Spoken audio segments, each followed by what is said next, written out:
Hey, what's up, everyone? This is Coach Richardson with Becoming Uncommon, and I have my coach, Coach Andy Sythe here. And for me, again, Becoming Uncommon is that journey, that step into greatness and trying to find success. And I have to start off by, giving you your flowers and thank you for taking a chance on me. A developing decathlete with bad grades and and all kinds of other things, but definitely thankful for you and all the opportunities you provided me at Long Beach State, which ultimately changed my life. I never thought maybe 90% of the things I was able to accomplish wouldn't have been possible had you guys not taken a chance on me, poured into me, led me. So definitely thankful for that, and grateful for this opportunity to be able to catch up with you in retirement. But with that being said, maybe give us a little bit about your background and. Sure. Well, Chris, first I want to start off by saying thank you for having me here. It's been an absolute pleasure to sit here with you, a former athlete, a successful former athlete who has gone on to do amazing things and gone above and beyond, in his career. Brings great joy as a coach to see your athletes succeeding and thriving out there. So I'm glad to be here. So again, 37 years at an institution you love working at, you can't ask for better than that. And doing what you love doing. Yeah. I mean, honestly, it's sometimes you say they're paying me to do this, because it's a profession of passion. Mm-hmm. So yeah, it's been great. Definitely. So you said 37 years ago, but prior to Long Beach State, where were you? What were you doing? Did you ever think that Long Beach State was going to be the home that it was? Oh no, not at all. So my passion for track started early. So 10 years old, I was hooked. And then in high school, I coached age group track a little bit and really loved it, and always kind of knew coaching was the area I wanted to go into. Went to the 4-year school, got a chance to coach while I was at the 4-year, did a year of coaching high school, and said, this is really what I want to do. I just don't want to do it at the high school level. Yeah. A little too chaotic, a little too unsupported financially. And I wanted to work with a consistent group of motivated athletes. So I decided, okay, we'll go pursue the college level thing. And Long Beach State called, and said, hey, we'd like you to come up. Now, if it was that easy, great, but I had supporters behind me. I had my college coach behind me. I had others behind me saying, hey, take a chance on this guy. So they did. And I can tell you it's been a great story since for me, being part of that. So that opportunity made possible through others who you work with, through coaches, and supporters. So. Yeah. And so, looking back, what are maybe like one or two takeaways that you have, like how the NCAA level has changed in the last 40 years, like from your perspective as a coach, like, going into your last year, obviously there's been a lot of legislative change stuff, but just in the essence of like what it is to be a coach and to kind of take on some of those kind of opportunities. Well, for starters, being a coach sounds like you're out on the track, you're working with student athletes, you're engaging, but a big part of your job is not that. A big part of your job is documenting. It's following the rules, which we're all here to do, but it's doing it in a way that that takes a lot of extra time.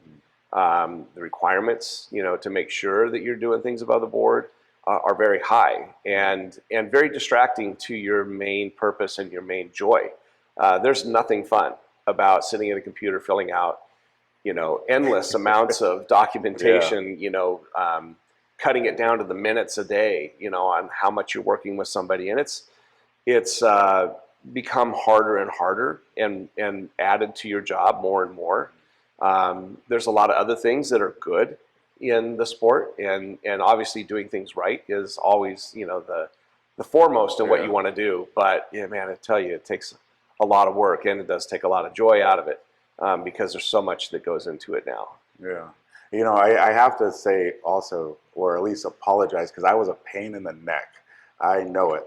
But you know what? It's so funny because I look back full circle and I realized exactly what you're saying. Like, you taught me so many lessons not just as what it was an athlete and some of the technical things, but what it is to be a head coach. Like, and I tell people this today as I do clinics and stuff, like 90% of coaching has nothing to do with coaching. Like, and if you want to do it right and you want to curate an environment for your student athletes to have such a high quality experience, like you want to give them the most. And I watched you like wear so many different hats. And I think it was, I got a timer, hold on. What the heck? I never had that happen before. Interesting. All right. So wearing so many hats. Yeah. But yeah, I watched you wear so many hats. That was like, I watched you, you know, like whether it's getting food, like travel, like dealing with when travel goes awry, which happens all the time. You know, managing our study hall hours, like it's just so many different things, like injuries and navigating rosters, and then obviously the recruiting piece. It was just like, I look at it, it was like, I guess I took those things for granted. And like, as I stepped into those roles, I look back and I'm like, oh, that's a lot. this is a lot.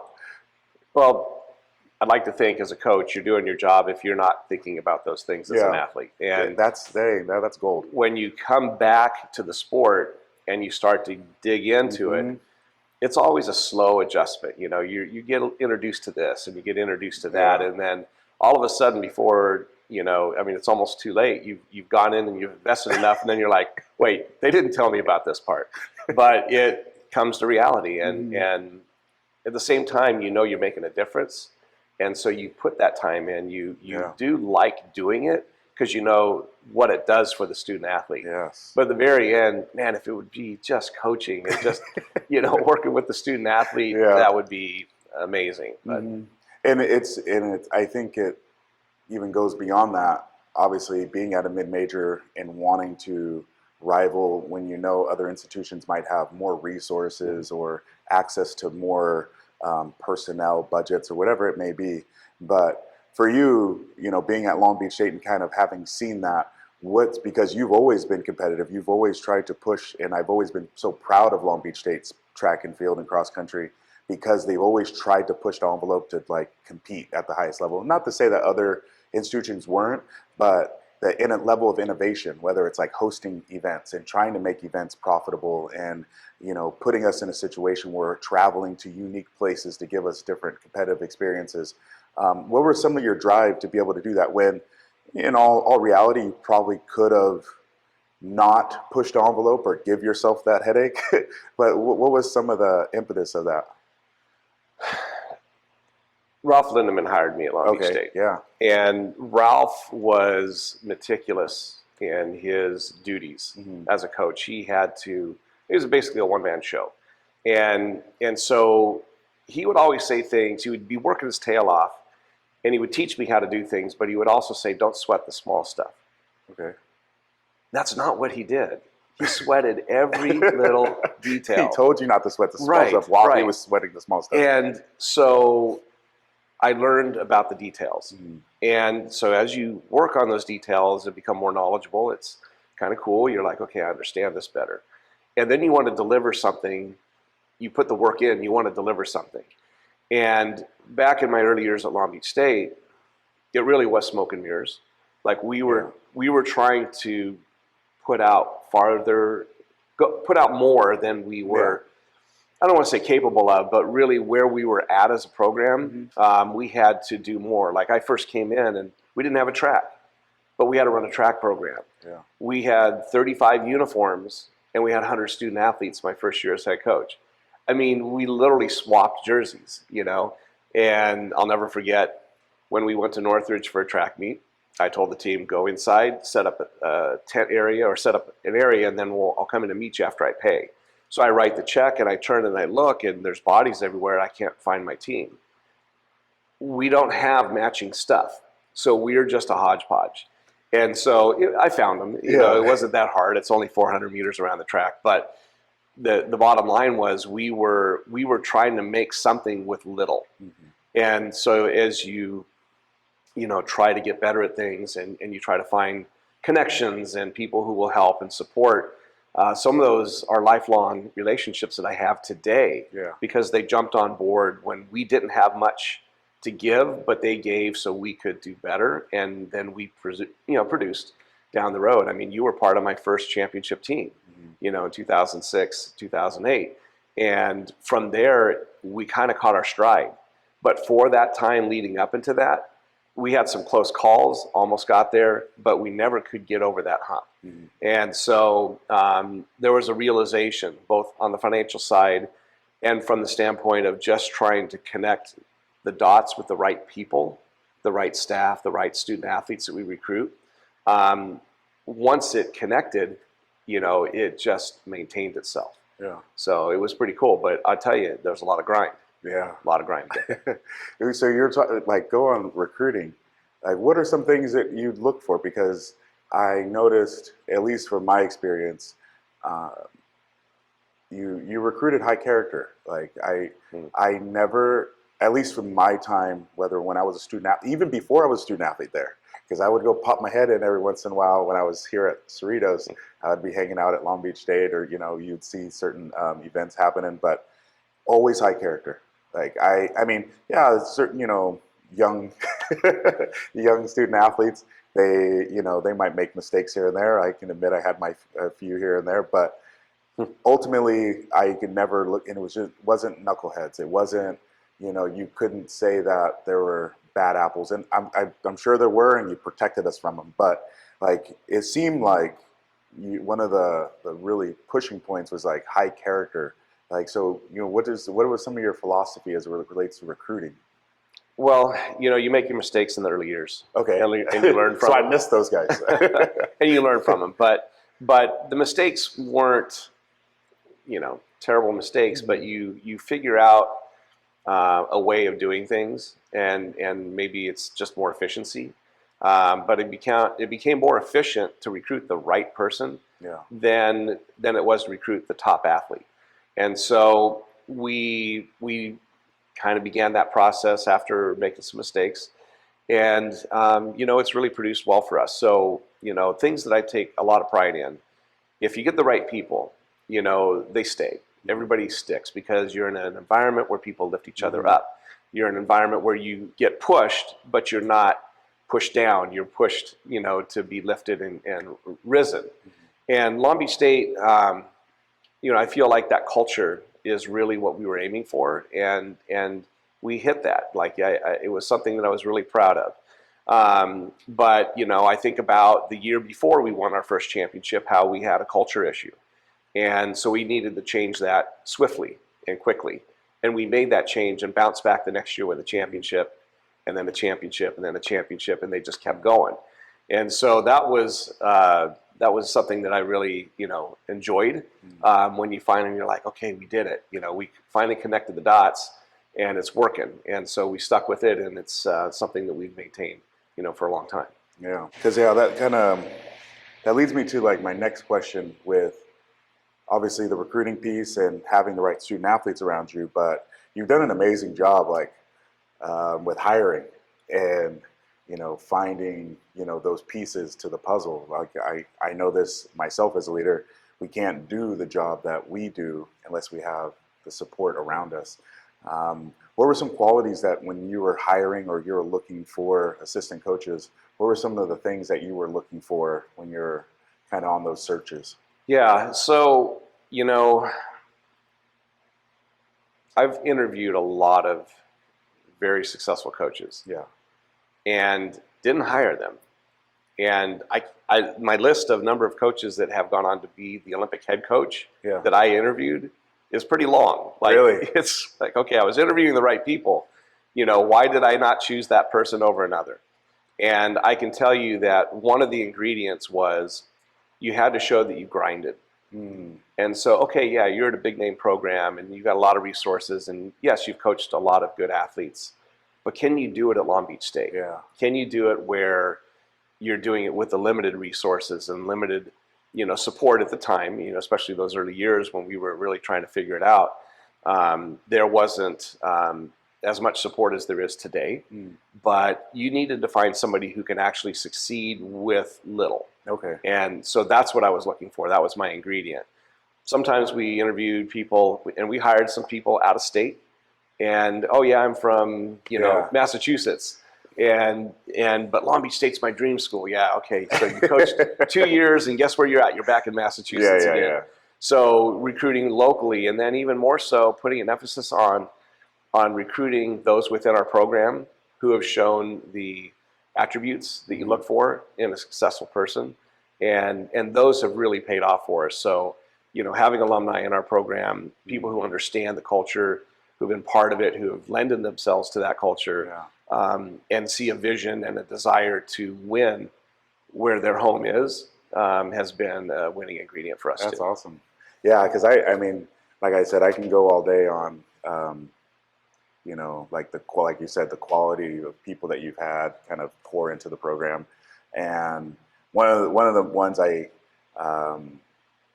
think back, like when I was being recruited and having Dave Rada, who was, a huge pillar of my life, not just coaching, but just life period. And some of those relationships, but how did that, I would love to hear, because I never really knew how that relationship started between you and Coach Rada. So would you? It's a good one. Yeah. So when I was interviewed at Long Beach State, the people on the committee, were people close to track. Okay. And so Dave Rada was one of those. Okay. And I had never met Dave before. I knew of Dave. I just didn't, know the guy. And so he interviewed me for the position, and amongst others that were part of that committee. And that's how I was introduced to Dave, the person, not Dave, the notable coach who does great things with, athletes. So over time, that relationship always continued, because he'd be out there with Nike Coast Track Club, training at our facility, and we got to know each other. And then around 2003, I think it was that year that Dave approached me about he retired at Lakewood. Okay. At City Hall, and so he said, "Hey, like to help out. You'll need to pay me, because I have to justify it with my wife that I'm giving up all this time."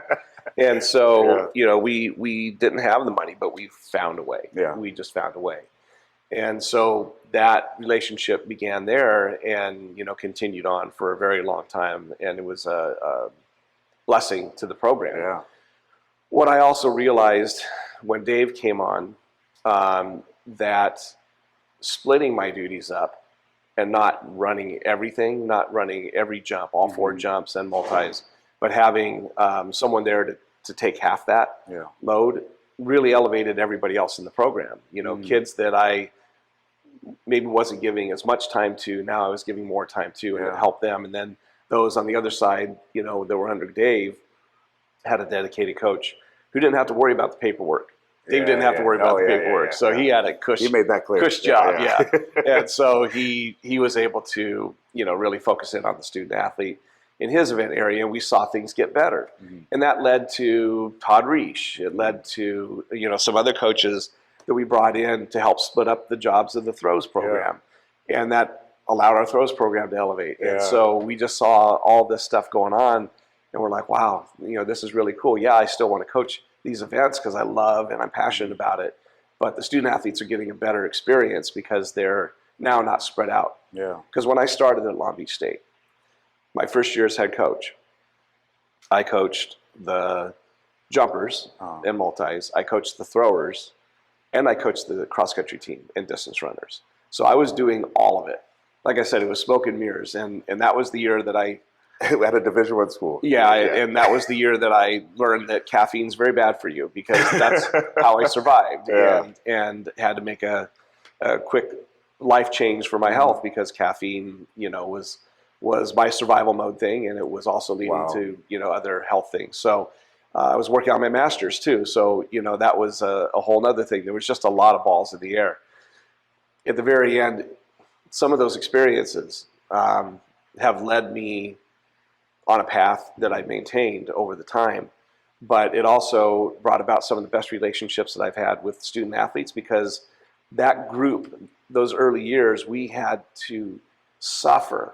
We had to go through, inexplainable indignities, Mm-hmm. to get to where we were at. No, we don't have time to stop on this ride for you to go pee. We're late. We got to Yeah. go. Okay, keep going. Hold it in. I mean, there were just stories upon stories, and now we go back and we laugh about that. We have this Yeah. tightness with ourselves Yeah. because of those things that we went through. So the grind is something that I had to learn early to survive, and that, although over time I probably could grind a little less and ease off the gas pedal Yeah. because more supporters, more coaches, Yeah. more funding, all those things, it didn't end. I just kept, You couldn't help yourself, huh? yeah, you get in a Yeah. rhythm, you just stay on the pace and you Yeah. kind of go with it. So, Yeah, that's like your new normal. right. Yeah. Yeah. One of the things I wanted to ask you with that is, if there was if you could take away one lesson that you got from working with Coach Rada, what would that be? Mm. Simplicity. Hmm. Dave was super knowledgeable, Yeah. but he didn't complicate things. Hmm. He understood how to work with the psyche and manage. I mean, that's what his life was as a professional. He was a Yeah. manager of Yeah. things. So when he comes to the track, he had everything planned. He knew how to work with the student athlete, how to work with an elite student athlete, but also, kind of be a mentor, someone who was not just teaching them about the X's and O's of the sport, but also, how to be a professional, how to conduct yourself, how to represent. And again, it was a very simple way, but it really was a reflection of who he was. Yeah. That's how he was. So Yeah. So with that, over your years, you've been a mentor to many, and I know you've taught me a lot of lessons, directly and indirectly. But I was wondering, maybe if you reflect back, who were some of your mentors, early career, late career, who were some of the people that you would yeah. So I influence mean, you? my biggest mentor would be my high school coach, Willie Harmatz. Okay, where was that? What high school? So that was Los Gatos High School in Okay. Northern California, and Willie was an outstanding sprinter from Long Beach. I'm sorry, middle distance runner from Long Beach City, Lakewood area, and then he ended up at San Jose State, where he ran on some great track programs up there. Okay. And then he started the track program at Los Gatos High School my first year, which was 1978. So that was kind of a cool thing. But Willie was the distance coach. But I never felt like Willie was not my coach. He didn't coach me directly, but he was always supporting me and trying to lift me up and provide opportunities. So after leaving high school and going on to the 4-year, Dixon Farmer became that mentor for me. And Dixon, was also a meticulous person about, certain things and doing things a certain way. And so, but he had this passion for the sport and a way of succeeding. High expectations, come from Dixon. So that level of expectation always, sat with me. So we were, going to then start coaching together. And then he left the program at the end of my senior year. Okay. And so we were unable to work together, but then he helped me find my job at Long Beach State. So Ralph Lindeman became then my next mentor. And Ralph was incredible. And so I had 1 year with Ralph before he left and went to Air Force Academy. Okay. And so that 1 year, we were tight. I mean, he coached the sprints. I helped assist him in the distance, and then I coached the throws and the jumps. Okay. And so we were, like peas in a pod. We were, together, inseparable, doing everything, to keep the program elevated. And so, but we had a small squad that year. There was about 35 student athletes. Okay. And so then the next year I recruited. The next year after he had left, I inherited all these recruits. I have 100 people and no coaches. And so had to begin the process of building a staff. And, it was, those were some challenging times in my life, but, some of the most rewarding too. Yeah. Obviously, one of the big things that I now reflect on is that I learned a lot from you was that how important family was. I think Sierra was born right around the time I was at Long Beach Yes. State, right? Yes. So, and watching you, like your dedication to your family, and how I know that, and I look back and I know how hard it must have been to do that, but I never thought that family wasn't important to you. Like I knew that it was an important piece of you and who you were and what you were doing. And though you gave us so much of you and your time and energy, that I knew that you had so much care and love for your family. Like as a student athlete, I saw that, and that resonated with me even now. Is like I still now probably have some of those battles and trying to figure out time and coming home and all this stuff, but what is maybe some of your advice? Because I know a lot of coaches kind of deal with that, and maybe many young professionals, like how to handle the relationship when you're in such a demanding kind of position. What are some of the maybe piece of advice and things that you learned along the way? Yeah. Well, I mean, first of all, I mean, it was something I was very proud of, to be the head coach at Long Beach State. That's a title. Yeah, That's something that you wear with you, in that role, and it's something that I was really excited to be. But becoming a parent, you realize that the most important title you have is dad yeah, or husband, yeah, and so I took that seriously. But the job demands never cease, and so you're always making sacrifices. You make the time at home, but you also have to give the time at work. And so we were still trying to build something at Long Beach State when she was born. But I was really happy to say that she was, there that day when we won that first championship, sitting in the stroller, and kind of went from there. So, gosh, she just turned 21 a week ago. So now I'm realizing how long it is we've been working together, or wow, known each other. But that is 21. yeah. I feel old. Okay, cool. So, you know, um, gosh, being a dad is an incredible thing, incredible responsibility, but it's an incredible experience. And I wouldn't trade it in for everything. And now that I'm retired, I get to be I get to be 100% dad, sadly, she's off in college, so I'm not able to see her as much. And my youngest is graduating from high school, but she's in class all day. And then next year we're going to become empty nesters. And I mean, it goes by so fast. And, all the things that I wish I could have done, still exist. I mean, I'm not a coulda, woulda, shoulda person, but I wish I had more time, with them growing up. But I hope to spend more time with them, as they grow on through their journey, and be a part of that, and be around, be present. And I, not to say that I'm speaking for them, but I have no doubt in my mind that they're proud of some of the lives and kind of legacy that you left behind, and kind of provided for them, because being able to touch so many different lives and things like that, like they see that, and so that's definitely pretty cool, because like I said, it's not easy. No. It's so hard, and like I said, I look back now and I'm like, man, so many lessons I learned, but I didn't realize I was learning them in the moment. Yeah. So that was a lot of fun. Well, I mean, we're proof that it can be done. Yeah.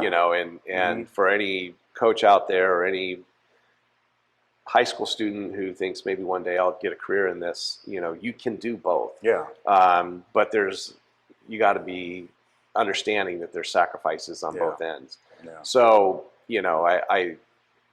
to this day, I still can't sleep beyond 4 hours a night.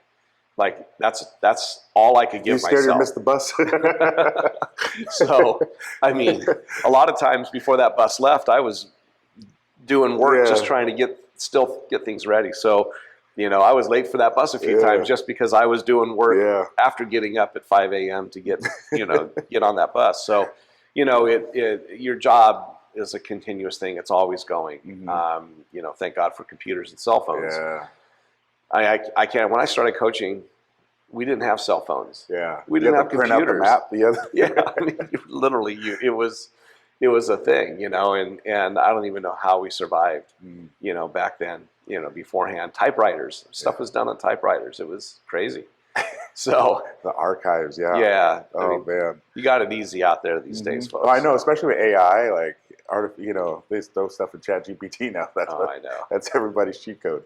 But as we wrap up, I just wanted to see, like, definitely, um, like I mean, I think we can go all day on the concepts of like track and field leadership and kind of balancing the work life balance or managing the work life balance. But what is something that if you could go back, you said you weren't a woulda, shoulda, coulda guy, but are there any things that you look back and you or a piece of advice you would give young Coach Sythe, stepping in at Long Beach State, just to kind of encapsulate your experience?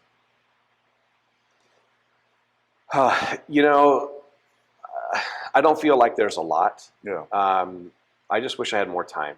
Hmm. More time to do things and cultivate relationships outside of the team. And I mean that from the standpoint, there are a lot of good people who are willing to support a program, Yeah. but it's hard to give them the attention, that you also give your team and your duties. And parents, something that I learned, parents are wonderful supporters. A lot of programs don't like the parents to be around, and in the sports that my daughters, Yeah. grew up in, the parents don't interact with the coach as much. Okay. They can, but it's really, the relationship between the athlete and the coach. And so what I learned in my middle years is that, those relationships with parents were pretty cool. In some cases, the parents are my age, Yeah. and so I relate to them a lot better than I relate to the student athlete, especially this day and age when you're in your 60s, and these kids are in their 18s and early 20s, that they don't listen to the same music. They don't listen, they don't do the things the way we used to do them and relate to that. So I really enjoyed developing those relationships with parents. But I think for the donors and the people who give and stuff like that, I wish I had given a little bit more to that because they put trust in us, to run a program correctly and do things right. And I never felt like I brought them in as much as I ought to have done that. It's not a regret by any means. Yeah. And I'm going back and reaching out to people now Yeah. after the fact. But there were a lot of thank you cards I neglected to write. There were a lot of people that I didn't engage more with or bring in to get a little closer to the program that I might or maybe should have. But that's it. I mean, I really honestly think I gave it everything I could, Yeah. and I don't have any regrets. And it's just been an absolute blessing. At the very end of the day, is those relationships are the most valued piece of what I take away from the program. From giving all those years to have a connection with your student athletes and with some of the families, that will go on for a long, long time. Yeah. And so that part to me is the big reward. You asked me when we met before this interview, am I bored yet? Yeah. I'm filling that time. Okay. And so getting together with alumni, getting together with folks. When I travel, I mean, I've been to North Carolina and visited alumni when I'm out there seeing my daughter play cool. soccer. I'm going to be in Miami next week seeing alumni. I'm going to be doing some other things. And so, our athletes, having had so many graduate and move on, they get out there and they are in the real world doing things, and they're all over the country. And so I'm finding out hey, as long as I've stayed connected with them, I know where they're at, I can come by and say, hey, take you to lunch, do something. And that part is super rewarding because now we're not talking about the X's and O's of running. We're talking about their kids and their sports and their, I mean, all that part is just super fun. Yeah. I really like it. And then seeing the, I guess, because, as a coach, you plant this seed. And sometimes I think some of the hardest part about coaching is like you plant seeds and you never see the fruit of that tree sometimes, or you never really get to, like you said, kind of now I think you're in that reaping phase, like where you get to kind of see the fruits of your labor and some of the headaches that you had to suffer through and things like that. Because like one thing I now am reflecting on, and even the things that I'm trying to do, is some of that in the sense of how you created and always were so receptive to alumni. I like having the black and gold and having alumni come and bring their kids and, making sure alumni felt welcome when we did, when you did the beach invite. And so those were always like good times. So that was cool. Yeah, alumni, I mean, they are it's such an integral part of any program. Yeah. And, they want to get together too, Yeah. and see people they haven't seen in a Yeah. long time. Share that story. And so, it was a real treat at our conference championship, which was my last meet at Yeah, home, that was cool. to have, so many alumni come out and be a part of something, that's greater than all of us, but something that's a piece of us. And that felt very special. I mean, if there's a day to go out and a way to go out, that would have, that met all my hopes and expectations. And Yeah. so now I just want to kind of continue that. I mean, I'm not done with the relationship with track and Yeah. field at the university. That was my life. That was my family. Yeah. And so, to lift up those that are there now and keep them, going and moving in the right direction is important. But also to rally the troops, and those that are alum to stay engaged and to support and help out in ways that, maybe as a coach, you don't want to always just keep asking, Yeah. hey, can you give? Can you give? Can you Yeah, give? But can you be a part of something? Can you show up? Can you be present? Can you support? Can you be loud? Those kind of things. And those were vital, Yeah. to the environment.